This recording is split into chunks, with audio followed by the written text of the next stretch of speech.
বাগেরহাটের কচুয়া উপজেলার উন্নয়নের ধারা অব্যাহত রাখতে শান্ত সবুজ কচুয়া গড়ার কারিগর মানবিক উপজেলার নির্বাহী অফিসার KM আবু নওশাদ এর বদলি আদেশ প্রত্যাহারের দাবিতে মানববন্ধন করেছে স্থানীয়রা।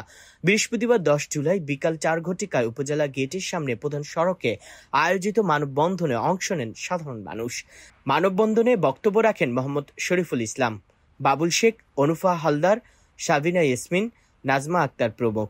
এই সময় বক্তারা বলেন, কচুয়া উপজেলার নির্বাহী অফিসার KM আবু নওশাদ একজন সৎ, দক্ষ, সাহসী এবং কর্মনিষ্ঠ প্রশাসনিক কর্মকর্তা।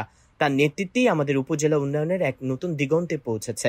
স্বাধীনতার পরবর্তী সময় থেকে রাজনৈতিক প্রভাবের কারণে যে সকল কাজ কোনো প্রশাসনিক কর্মকর্তার হাতে নিতে পারেননি, তিনি কয়েক মাসের মধ্যেই তার অনেক কাজ বাস্তবায়ন করেছেন। শিক্ষা, স্বাস্থ্য, অবকাঠামো, প্রশাসনিক সেবা সহ প্রতিটি খাতে তার কার্যকর উপস্থিতি উপজেলার মানুষ প্রত্যক্ষ করেছে।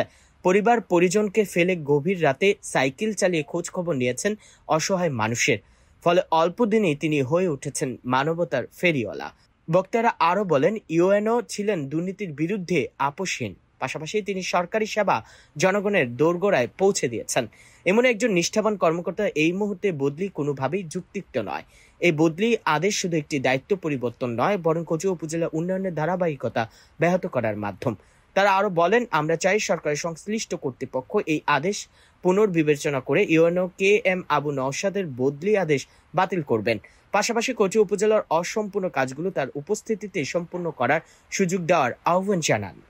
অস্বীকার করলেন, কাদার ভিতরে রাত 11টার সময় ছাতা নিয়ে স্যার আমাকে নিয়ে সেই একটা শিশু অসুস্থ, তাকে দেখতে গেলেন, সেই শিশুটিকে চিকিৎসার ব্যবস্থা করলেন।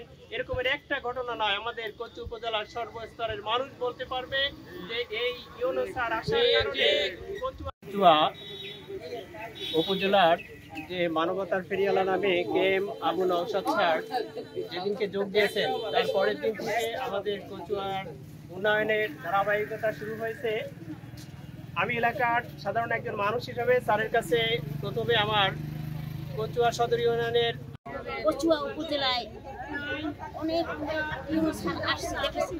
আমি আঞ্চলিক সিএসিতে ঢুকেছি আর অনেক দেখেছি যে